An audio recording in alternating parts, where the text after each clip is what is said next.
اللہ اللہ اللہ۔ حضرت عمر کا بیٹا مصر گیا، وہاں سے کمائی کر کے لایا، تجارت کرنے گیا، لاکھوں کا مال۔ کون سا باپ ہے دنیا میں جس کا بیٹا باہر سے پیسے لے کے آئے تو ابا تفصیل پوچھے کہ بیٹا کہاں سے کمائے، کہاں سے لایا، کتنے ملے، کیوں آئے؟ کون سا باپ تفصیل پوچھتا ہے؟ ابا تو کہتا لا صحیح اور تعریفیں کرتا ہے، میرا بیٹا بڑی کمائی کرتا ہے۔ کبھی پوچھا ہے اس سے کہ ڈیوٹی صحیح دیتا ہے کہ نہیں؟ کبھی پوچھا ہے کہ تو ایمانداری کی روزی لاتا ہے کہ حرام کی کماتا ہے؟ یہ باپ کی ذمہ داری ہے، یہ اماں کی ذمہ داری ہے۔ پھر کہتا ہے بیماری کیسے آ گئی، پریشانی کیسے آ گئی؟ تو نے کبھی سوال کیا اپنی اولاد سے؟ حضرت عمر فاروق رضی اللہ تعالیٰ عنہ کا بیٹا مصر سے پیسے کما کے لایا تو جناب عمر نے بلایا، فرمایا بیٹے اتنی تو تیرے پاس راس ہی نہیں تھی، تھوڑے سے تو پیسے لے کے گیا تھا، اتنی کمائی کیسے ہو گئی؟ اتنے تو پیسے نہیں تھے صاحب، کہاں سے کمائی لائے؟ اس نے کہا ابا جی وہ جو میرے چچا ہے نا مصر کے گورنر، آپ کے دوست، انہوں نے میری مدد کی ہے۔ فرمایا جتنے لوگ گئے تھے سب کی ہے مدد اس نے؟ کہا نہیں صرف میری کی۔ فرمایا تیری کیوں کی؟ تیری کیوں کی؟ کہا حضور آپ کے دوست ہیں۔ فرمایا چپ کر، حضور انہوں نے مجھے اتنے پیسے دیے، میں نے کاروبار میں ڈالے تو نفع آیا تو میں ان کی رقم دے کے۔ فرمایا خاموش ہو جا، باقی جتنے لوگ گئے تھے سب کی مدد کی اس نے؟ کہا نہیں حضور صرف میری کی۔ فرمایا اس نے تیری مدد نہیں کی، اس نے خلیفہ کے بیٹے کی مدد کی، اس لیے کہ وہ خلیفہ کو اپنے حق میں نرم کر سکے۔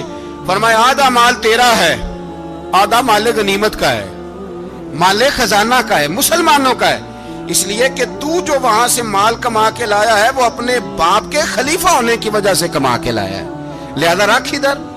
یہاں کہتے ہیں کدھر سے آیا، کیسے آیا، کون سا حساب دیں، کیا کریں؟ او بھائی حضرت عمر رضی اللہ تعالیٰ عنہ کا اپنی اولاد کے بارے میں یہ رنگ ہے۔ ایک جنگ سے نا خوشبو آئی، خوشبو بڑی مہنگی ہوتی تھی، عرب میں خوشبو آج بھی بڑی مہنگی ہے، وہ زیادہ استعمال کرتے ہیں۔ میری باتوں کی سمجھ آ رہی ہے میرے بھائی؟ بڑی مہنگی خوشبو تھی۔ جب وہ خوشبو آئی تو حضرت عمر نے کہا، گھر میں پہلے پہنچی حضرت عمر کے، چونکہ زیادہ عورتیں استعمال کرتی تھی گھر کے اندر خوشبو، مرد بھی لگاتے تھے۔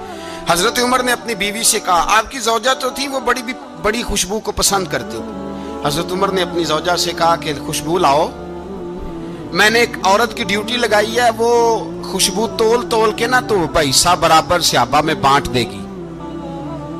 تو آپ کی زوجہ کہنے لگی کسی بی بی کی ڈیوٹی لگانے کی کیا ضرورت تھی، میں جو موجود تھی میں بانٹ دیتی ہوں تول کے پیسہ برابر۔ آپ نے فرمایا نہیں تو رہنے دے، وہ فلانی بی بی بانٹے گی۔ کہا حضور میں نے بھی بانٹنی ہے، میرے پہ کچھ حق ہے؟ آپ نے فرمایا نہیں تو تفصیل نہ پوچھ، تو خوشبو دے دے، کوئی اور بانٹے گی۔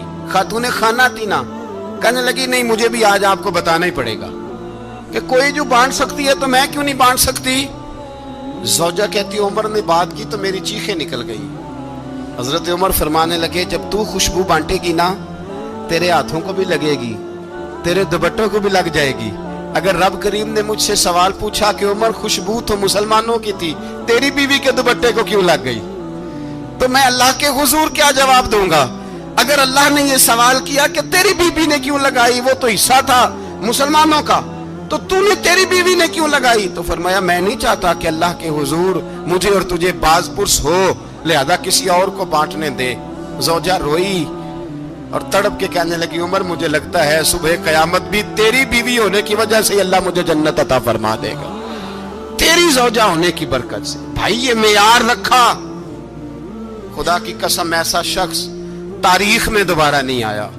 اتنا بڑا آدمی، اتنا بڑا شخص، اتنا بڑا آدمی، اور پھر رنگ یہ ہے کہ عمر 22 لاکھ مربع میل کا حکمران، 22 لاکھ، اور کھجور کے درخت کے نیچے مٹی کا ڈھیلا لے کے سو گئے ہیں، پرواہ کوئی نہیں، کوئی مسئلہ ہی نہیں۔